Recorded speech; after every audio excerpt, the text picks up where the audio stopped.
If you think the tongue on your Vino's trailer is too short, you're going to want to check out this video.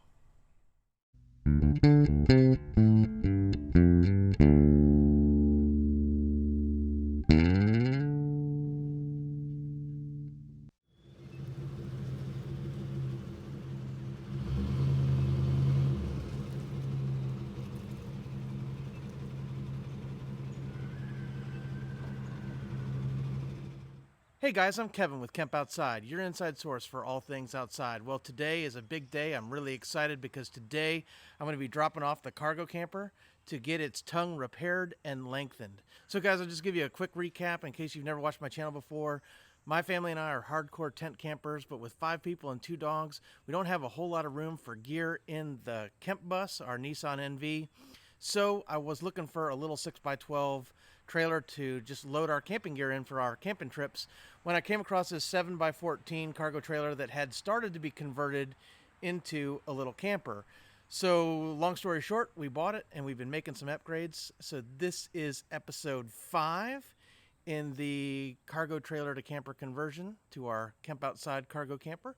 And so in the previous episodes, I went through, just an overview of the trailer, and I'll put a link down in the description below, and I'll put a link right up here to the playlist so you can check all that out. But today, guys, we are going to go get this trailer tongue repaired and lengthened. So I'm doing this for a number of reasons. Number one, I don't think that the trailer tongues on Vino's trailers are long enough. Basically, if you've got to get your trailer into a tight space, and so you've got to turn tight as you're backing up, you can put your rear bumper through one of the sides of the Vino's.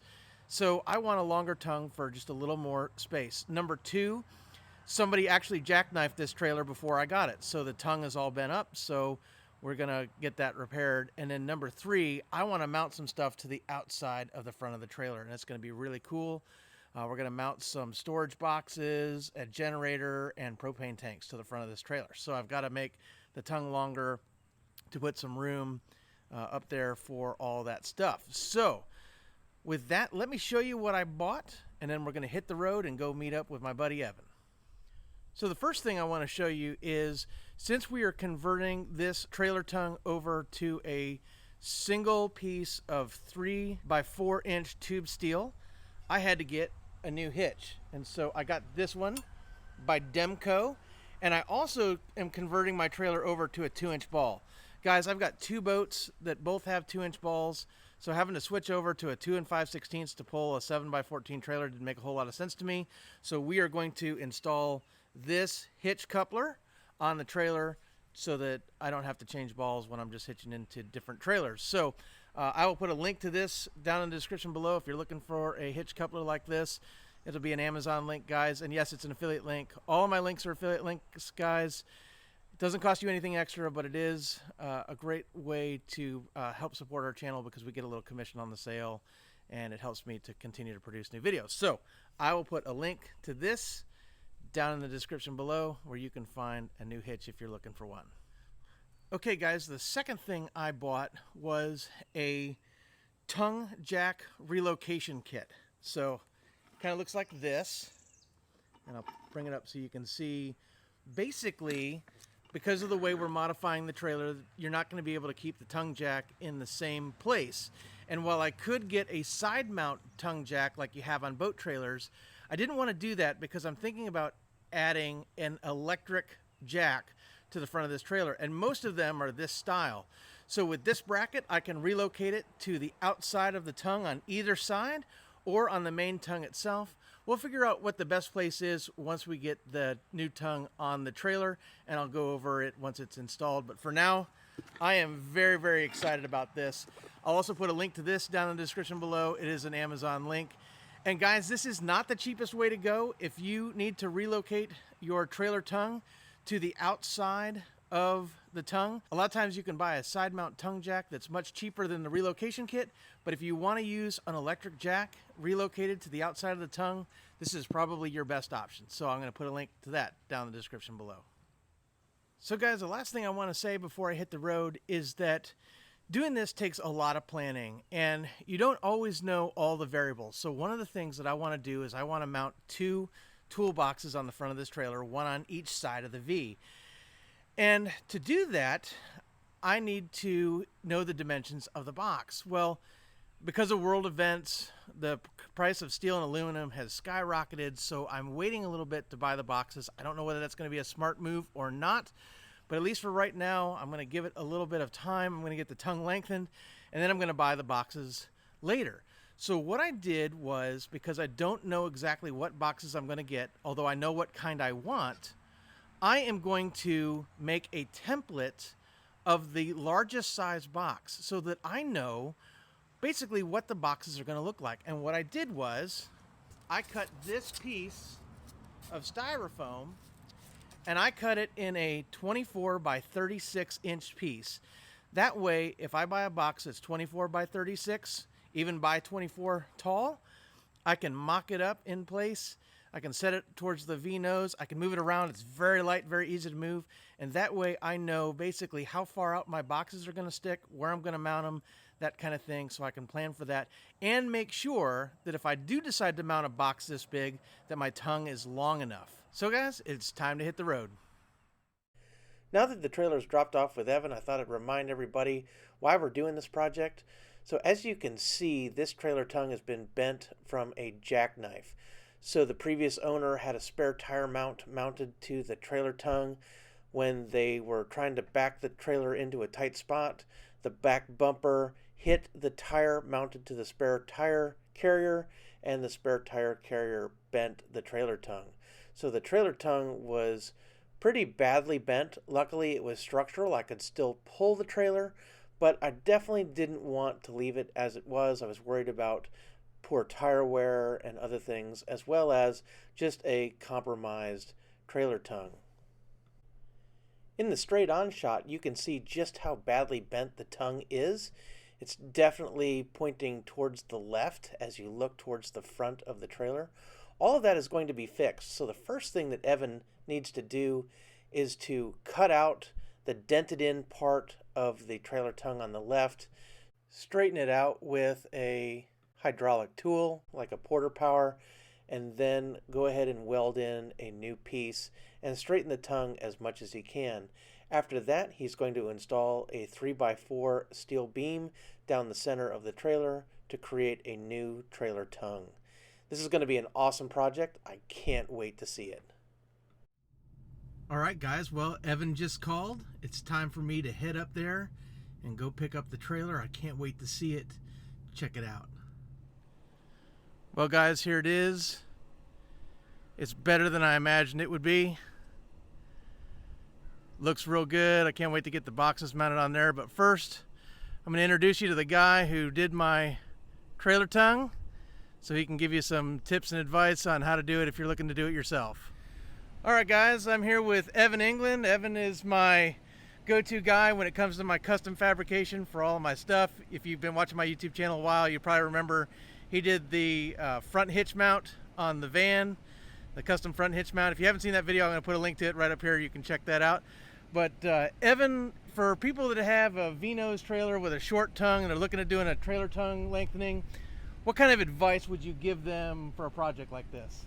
Well, the main thing that we had a problem with this is when you're pulling it with a van or something that could easily jackknife into it, you need to back the vehicle up to the trailer and then check to see what your clearances are. In this case, the issue that we had is that we're wanting to add boxes and a generator to the front side of this trailer. So Kevin made a foam template. We were able to back his van up to the trailer with the foam template and pull some measurements. And we knew that we needed to extend this tongue an extra 24 inches. So we added a cross member, and we went all the way through the existing cross members and tied them all into a new tongue and extended it out exactly 24 inches. That's going to give him about 5 to 6 more inches of clearance than he had before. Plus, it'll give him plenty of clearance whenever he wants to turn or back his van once the boxes are installed and the generator's on the trailer. So guys, that is exactly what I wanted. And so I knew that, Evan and I talked about this quite a bit. So if you're going to do this yourself, like Evan said, do a lot of planning. If you're not going to do it yourself like me, like I don't have the tools to do all this stuff, and even if I did, man, I don't weld as good as Evan. So my welds look like crap. So if you're going to do this and have somebody do it, make sure that you go through a lot of planning, a lot of communication with them. And guys, if you're in the Tampa Bay area or you want to bring your trailer to the Tampa Bay area, I just recommend that you call Evan and have him do it, because I know it'll be done right. So Evan, how do people get a hold of you if they're in the area and they want you to do some custom fabrication? It doesn't have to just be a trailer tongue, guys. If you can think it up, he can do it. So Facebook and Instagram, it's England Motorsports. I do mostly automotive and race car fabrication, but I do all kinds of metal fabrication as well. So I will put a link down in the description to his Facebook and Instagram, so you can definitely hit him up there. And Evan, I just want to thank you again for taking care of me and taking care of my trailer. I know that I'm going to be taking this thing in June on about a 4,500 mile round trip all the way to I'm going to do the entire U.S. side of Lake Superior. So the Upper Peninsula, Michigan, Wisconsin, Minnesota, and then home. And I know that I'm not going to worry about this thing breaking halfway through the trip and leaving part of my trailer on the side of the road. So I'm super excited. I know it's exactly what I wanted, and I know it's going to last me a long time. So appreciate it. Whenever you get your boxes, bring it back. We'll build a custom rack to hold your generator and propane and get the boxes installed. Spoiler alert, guys, that is probably the next video on the cargo camper. So stay tuned. Evan, thanks so much. And yeah, we're going to take a look at some of the stuff underneath the trailer now, and then we'll close out the video. So here's a look at the trailer after we installed the new trailer tongue. So the first thing we did was we installed a 3x4-inch tube from frame rail to frame rail, running the same direction as the floor joist for the trailer. You can see by the red arrows that we have welded the new tube in place along the frame rails. Now, we had to be cautious when welding. Obviously, we can't weld it all the way around because we couldn't remove the floor of the trailer, but it is welded on 3 sides, and we think it's pretty strong and shouldn't be a problem. It's definitely not going to go anywhere. The next step was to install the trailer tongue itself, and so we put it in place and welded it to the new cross member. That's indicated by the red arrow. To install the tongue, we had to notch 2 of the existing cross members. This one is one of the small cross members that just holds the floor in place for the trailer. So that was a relatively easy notch. So once it was notched, then Evan went ahead and welded it together. But a hole had to be cut in this cross member because it was larger.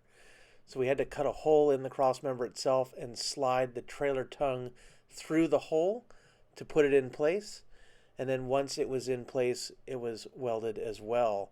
So as you can see, this trailer tongue is very well supported and attached to the trailer. It definitely is not going to be the weak point of the trailer. I know that it will hold the full 7,500 pounds I could load this trailer to, although I'm never going to get anywhere near that. I'm really, really confident that even though we're extending the tongue of the trailer, that this tongue is plenty strong enough to meet all of our needs and then some. So here's the final result. As you can see, we now have a tongue that's very straight and it's extended. Evan did a fantastic job. I can't wait to take this thing on a camping trip. And here's a look at them side by side. Man, what a difference. The tongue is straight and it's extended. And quite frankly, I think it's the way all V-nose trailers ought to be made.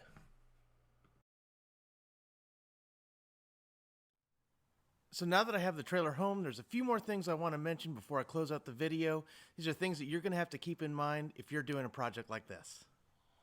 So an obvious one you're going to need to consider is wiring. So we had the box for the battery mounted on the external part of the V-tongue, and we needed to move that forward. So what you're going to have to do is make sure that you have enough wire on hand to relocate your battery box, and that you have enough cord so that something like this can extend out far enough to connect to your tow vehicle. The other thing that you're going to want to do is you're going to want to make sure that you have enough cord to relocate your breakaway switch, because If it's too far back on the trailer, you're not going to have enough lanyard to reach, and you don't want it hanging down that much. So you're definitely going to need to make sure you have enough wiring on hand to address all of your brake lights, brakes, power to the trailer, your breakaway switch, and all of that. I am really pleased with the relocation bracket for the trailer tongue. And as I said before, yes, it can be much cheaper to just buy a side mount trailer tongue, but I really wanted a trailer tongue that mounted like that so that I could add any one of a number of electric jacks that are on the market very easily. So again, while it's not the cheapest option for a new trailer tongue jack, it definitely meets my needs.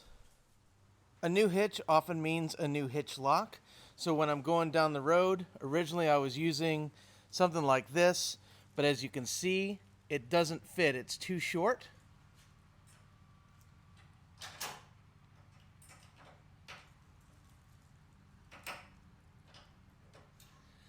So I'm going to have to get another hitch lock. In the meantime, I'm using the one for my boat, but obviously that one's way too long.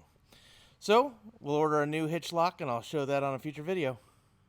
Well, guys, I hope you found this video useful. If you're thinking about extending the tongue of your V-nose trailer, I highly recommend it. Even if you're not doing what we're doing, where we're going to be mounting some toolboxes and a generator and propane tanks and all that stuff to the front of our trailer, even if you're not doing any of that, just the ability to get the trailer box farther back away from your bumper so that if you have to jackknife the trailer as you're backing into a tight spot, you're not worried about punching a hole in the front of your trailer.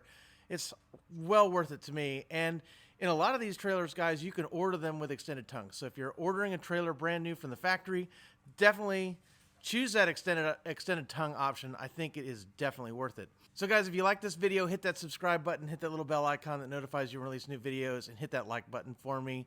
We are going to be making a whole lot more modifications to the cargo camper, but we are also going to be taking it on a whole bunch of camping trips around the United States.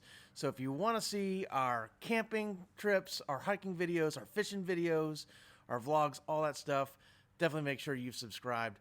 Guys, Camp Outside exists to help moms and dads take their kids camping, hiking, fishing, learn about nature, and develop a conservation ethic. Our main goal is to help get you and your kids outside. So if you're considering something like converting a cargo trailer to a camper to help get your family outside, drop something in the comments below. We'd love to hear from you. If you have any questions at all about that, about tent camping, about boating, about fishing, any of that stuff, we'd love to hear from you. So drop something in the comments, or you can hit us up on our other social media. We're on Facebook, LinkedIn, Instagram, and Twitter, or you can hit us up at our website at campoutside.com. Guys, we're going to have a whole lot more on the cargo camper coming up soon. We're going to be doing some really cool modifications to it, so stay tuned for that. And stay tuned for that huge trip I'm going to be taking in June to the U.S. side of Lake Superior. We're going to be taking the cargo camper on a 4,500-mile round trip, so you're not going to want to miss that. So guys, thanks for watching Camp Outside. We will see you next time.